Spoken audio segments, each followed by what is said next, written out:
Hi, this is Jeremy Jordan, the head auditor and one of the persons working on this RPG project for quite some time. We thought we'd make a couple little videos, we're probably going to make actually 5 or 10 of them, of little things you may want to know about our role playing system, common questions we get asked. We started doing a FAQ, but it just got a little too crowded on Facebook. So instead, we're going to take our more common questions and answer them on the YouTube series. We'll try not to make them too slow or too long or what have you. All right, so this one, our first one, is on where does our role playing system take place, specifically in relation to the books. I assume all of you, or many of you, have read the books. This particular preview is more focused on our RPG's relation to the books than on actual mechanics. So if you haven't read the books, this one's not going to make a huge amount of sense to you. But I know millions of people have, so hopefully this will help you figure out how we relate to the books. Okay, so first thing is the books. I keep using that term. I'm referring, of course, to Dr. Aleron King's Chaos Seed series. You know the man on the right, looking really cool in his Mr. Village Mafia shirt. This is probably going on that group. It's got over 100,000 five-star reviews. It is an amazing, amazing set of books. If you happen to like audiobooks, it was number one in 2017. That was the first one. He's got 8 of them now. They're working on the 8th as I record this. If you haven't read the books, I advise you to. If you have the ability to listen to the audiobooks, they are amazing. Nick Podell is an amazing, amazing voice actor. And certainly, like I said, you don't have to read the books to play our game. But if you like the game, you will like the books. That's just how it is. All right. So, plug over. Let me go on to this. This is the River Peninsula. If you know the books, this is where his story takes place in a very, very small part of the River Peninsula, known as the Mist Village. You'll see it over there to the right. This is his part of his world. It's a giant, giant world. He writes in this. When we started the RPG, we started talking about how we could tie it in, and it became immediately clear that anything we do has to stay clear of anything he does, and it's for one simple reason: his world, his area takes priority.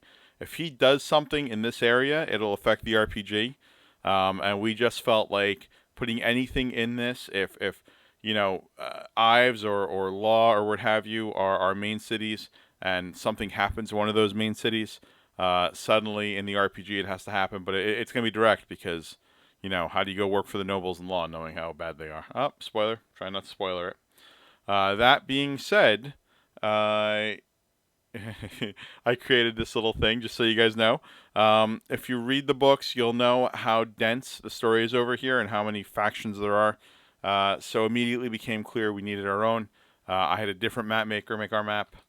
But this is the Red Venom Plains, as named by Dr. Aleron Kong. And we're going to go into why it's the Red Venom Plains in another of these little, I don't want to call them podcasts, these little stories we're telling.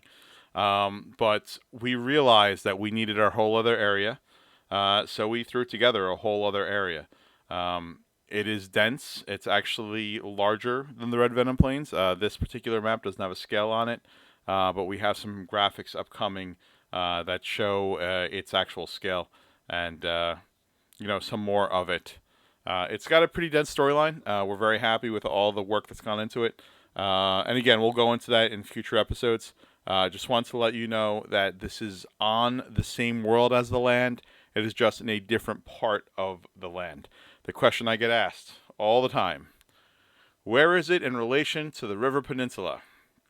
Well, the answer is, and I mean with complete sincerity, we have no idea. Dr. Kong would not tell us. He doesn't want us to, and that's a good thing because we don't want to have to worry. If we have a major event, you'd think they'd hear about it over there, and vice versa. And he wants to keep them separate. But also, he didn't declare they're on the other side of the world. So if he needs to tie them together, if he wants to take an army from one of our cities and have it invade one of his cities, It could be right next to it. And for those that don't know, this is not the land. This is Jupiter. But this he has declared in his books that his world, the land, is the size of Jupiter. It's like 24.7 billion square miles, something like that. Earth being like less than 200 million. So it is a huge property, it is a huge space. Not to scale. Again, we could be next to his little area. We could be nowhere close to his little area.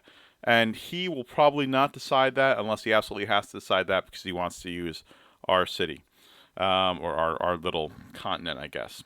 The other thing that's of note is that, yes, we're on the same world.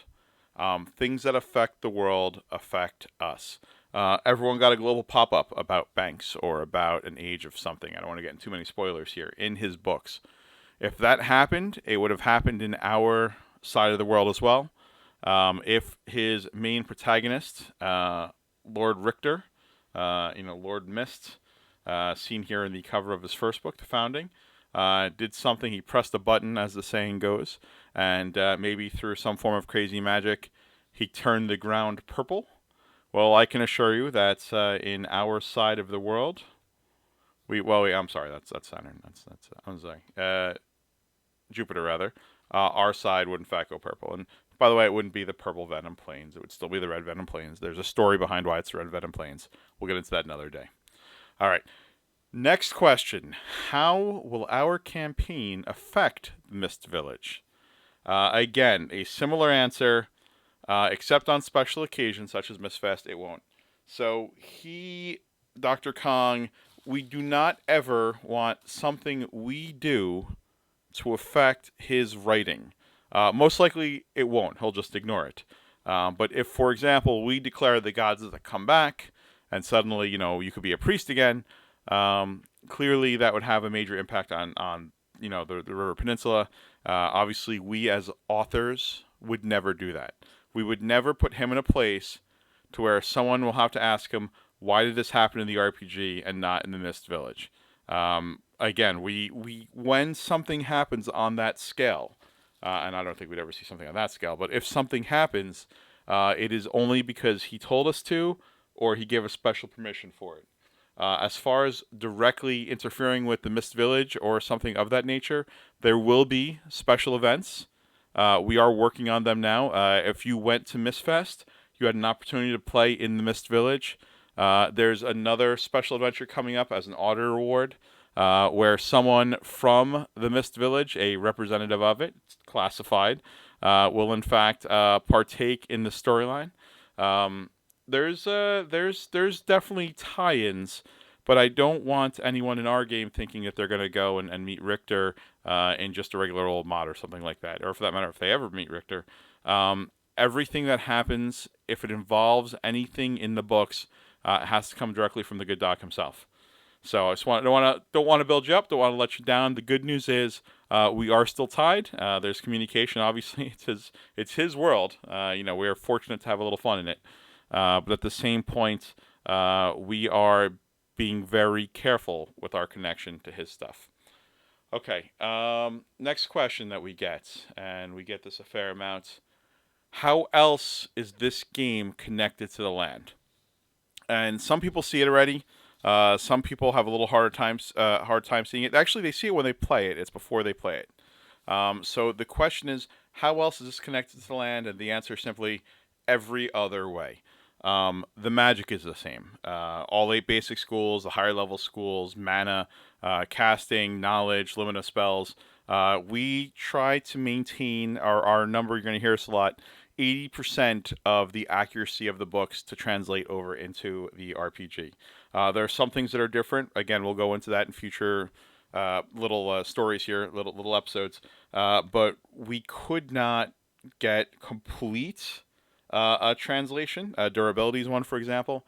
But certainly the world itself, the lack of gods, the prompts, all that fun stuff, that is all in the game. Also, monsters, crafting requirements. We use this from, which book this is. because you need powdered crystal if you want to make magical items.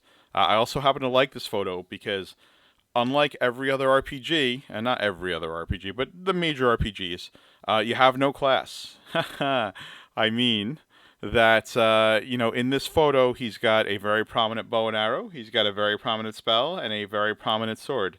And the point is, in the land, you can go any path you want, and that includes staying on every path. You could be a jack of all trades and still be effective.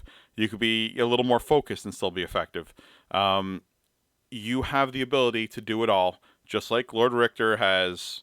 I mean, could you imagine? I don't want to get in spoilers, but he goes in a lot of paths, and he certainly focuses on skills you would never focus on in an RPG, and he does so effectively. We want to make sure that all of those skills, crafting has its purpose.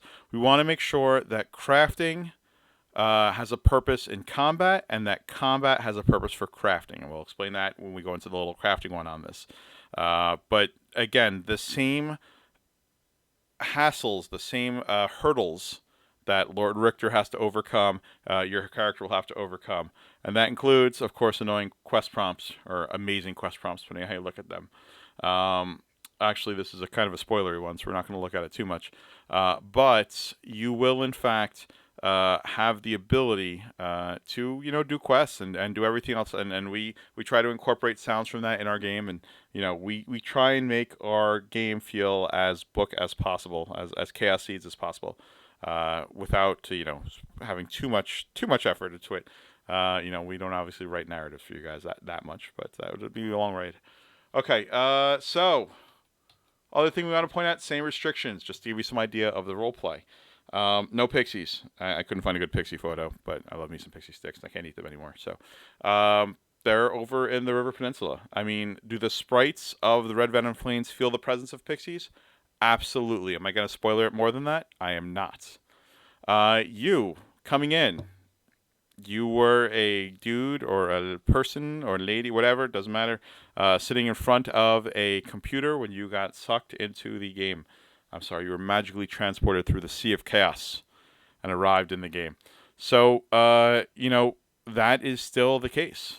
Just like he did, just like everyone else. You're Chaos Seed, transported from future Earth, who remembers this sort of as a game. We actually put in the metagaming skill, because you don't have knowledge of the world. You only remember what you saw when you played. So, the other thing, of course, you will not have, anything that's not in the world. I mean, no cars, no guns, no planes, horses and wagons. And that is the, we're just because you were an electrical engineer in your real life doesn't mean that knowledge sticks in your brain, and you can bring it to the land. So there are the restrictions of time and place. Okay. Speaking of, nice little segue.